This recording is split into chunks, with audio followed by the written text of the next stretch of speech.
You don't quit porn. You replace it. You don't conquer it and walk away in victory. You subdue it by replacing it with something else. You don't stop watching porn. You start watching something better. Now, I'm overstating my case, of course, but only to make a point. Of course you are to quit pornography, subdue it, and stop looking at it. But the way you abstain from porn is through substitution, not just through elimination.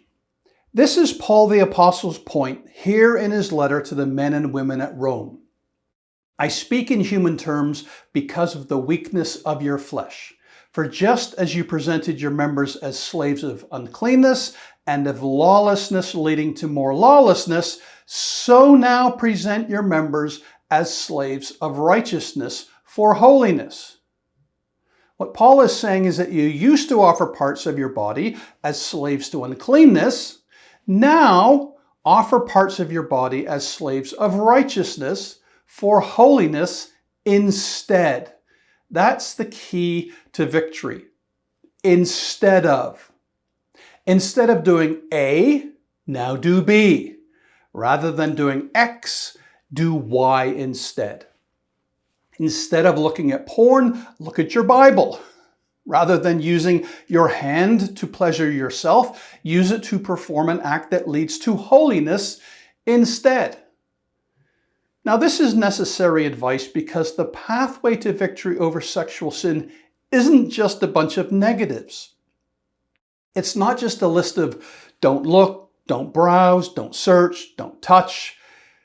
It's also a list of things to do, such as pray without ceasing, take up your cross and follow Jesus, deny yourself, renew your mind, put on Christ. You discover this firsthand when you stop looking at porn.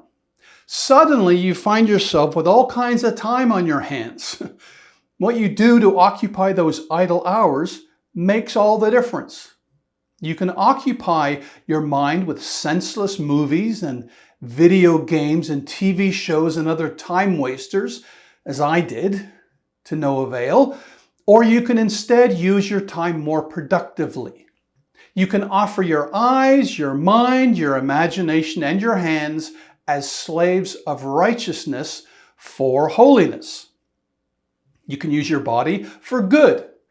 That is, for your good and the good of others. So don't think of porn as something you renounce. Think of it as something you replace. You don't just quit porn, you quit porn by starting something better. You leave porn behind by pursuing holiness instead. You remain a slave, of course, but now you are a slave with a better, kinder master.